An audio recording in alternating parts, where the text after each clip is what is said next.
আজকে আমরা শিখব transformations of sentences assertive to interrogative. Note 3, assertive সেন্টেন্সটিতে নেভার থাকলে ইন্টারগেটিভ করার সময় নেভারের স্থানে এভার বসাতে হয়।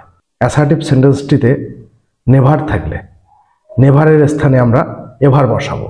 Assertive sentence, her beauty will never fade away. যেহেতু ইন্টারগেটিভ সেন্টেন্স করব সেহেতু আমরা শুরুতেই হেল্পিং ভার্বটিকে বসাবো। হেল্পিং ভার্ব হচ্ছে উইল।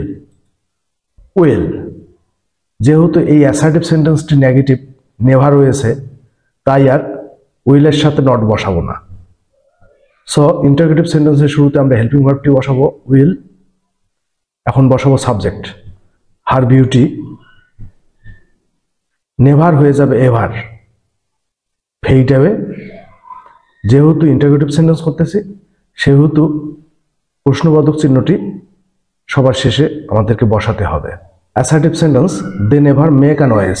আমরা ইন্টারগেটিভ সেন্টেন্স করব, যেহেতু ইন্টারগেটিভ সেন্টেন্স করব শুরুতে আমাদেরকে হেল্পিং ভার্বটিকে বসাতে হবে। They never make a noise, এখানে কোনো হেল্পিং ভার্ব চোখে দেখা যাচ্ছে না। কোনো হেল্পিং ভার্ব যদি চোখে দেখা না যায় তাহলে আমাদের হেল্পিং ভার্ব খুঁজতে হবে।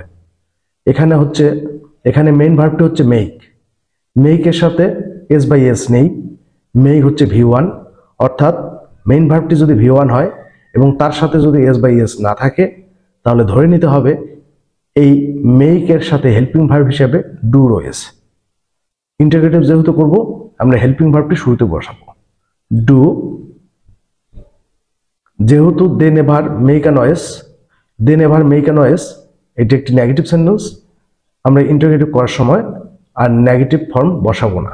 ডু, এরপর সাবজেক্ট বসাবো দে, নেভার হয়ে যাবে এভার।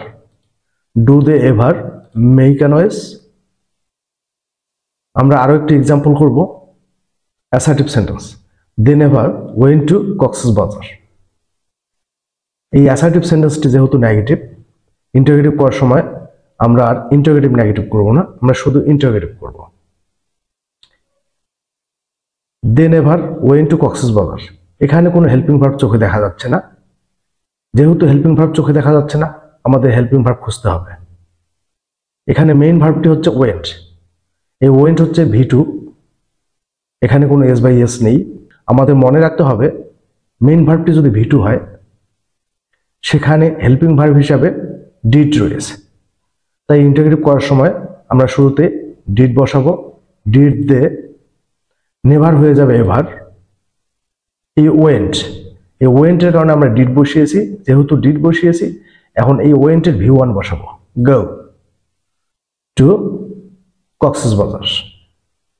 যেহেতু ইন্টারগেটিভ সেন্টেন্স সর্বশেষ আমরা প্রশ্নবোধক চিহ্ন বসিয়েছি। ভিডিওটি দেখার জন্য সুমন স্যারের পক্ষ থেকে সবাইকে ধন্যবাদ।